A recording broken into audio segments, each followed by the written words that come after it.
గుంటూరు మిర్చి యార్డులో ఎండుమిర్చిని తీసుకొచ్చే ఖాళీ గోతాల ధరను పెంచారు. ప్రస్తుతం ఖాళీ గోతానికి 25 రూపాయలు చెల్లిస్తుండగా దాన్ని 40 రూపాయలకు పెంచుతూ మార్కెట్ కమిటీ పాలకవర్గం నిర్ణయించింది. ఆంధ్రప్రదేశ్తో పాటు తెలంగాణ, కర్ణాటక రాష్ట్రాల నుంచి ఏటా 2 కోట్ల బస్తాల వరకు మిర్చిని రైతులు గుంటూరు మిర్చి యార్డుకు తరలిస్తారు.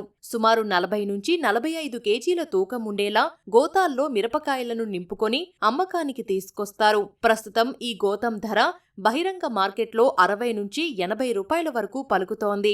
వాస్తవ ధరకు అనుగుణంగా ఖాళీ గోతానికి సరైన ధరలు చెల్లించాలని రైతులు చాలా కాలంగా డిమాండ్ చేస్తున్నారు. అయినా 10 సంవత్సరాలుగా గోతానికి 25 రూపాయలు మాత్రమే చెల్లిస్తున్నారు. గోతం ధరను పెంచాలని కోరుతూ ఈ ఏడాది కూడా రైతుల నుంచి పెద్ద ఎత్తున డిమాండ్ వచ్చింది.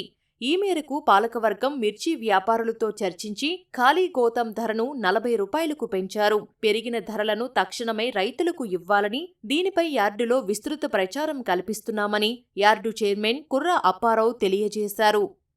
మిర్చి బస్తా రేటుని 25 రూపాయల నుంచి 40 రూపాయలకు పెంచడం జరిగింది. దీనివలన రైతులకు సంవత్సరానికి 30 కోట్ల నుంచి 40 కోట్ల దాకా లబ్ధి జరిగే అవకాశం ఉంది. సంవత్సరానికి 2 కోట్ల పైచిలుకు బస్తాలు మా యార్డుకు వస్తాయి. దాని విలువ 15 రూపాయలు. 15 2 కోట్లు క్యాలిక్యులేట్ చేస్తే 30 కోట్లు సంవత్సరానికి.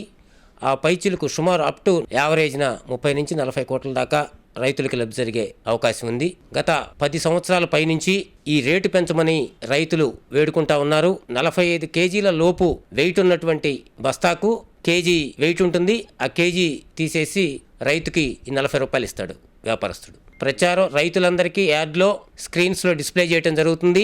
ఫ్లెక్సీల రూపంలో ప్రదర్శించడం జరుగుతుంది. ప్రతి దిగుమతి లైసెన్సుదారులకి, ప్రతి షాపుకి ఈ సర్క్యులర్ అందజేయడం జరుగుతుంది. ప్రతి రైతుకి మైక్లో ప్రతిరోజు గంటకి 2 సార్లు అనౌన్స్ చేయడం జరుగుతుంది. ఎక్కడ పెంచిన రేటుని డీవియేట్ కాకుండా తగు జాగ్రత్తలు తీసుకున్నామని తెలియజేసుకుంటా ఉన్నాం. ఎక్కడైనా దీనికి డీవియేట్ అయ్యి గనక గోతం రేటు తగ్గించినడలా మా ఆఫీస్కి వచ్చి రైతులు కంప్లైంట్ చేస్తే మేము తగిన చర్యలు తీసుకుంటాం. అలాంటి పరిస్థితి రాకుండా ముందుగానే మేమే ఎంప్లాయీస్ ద్వారా కానీ, టెంపరీ వర్కర్స్ ద్వారా కానీ మేము ఎంక్వైరీ చేస్తూ ఉంటాం.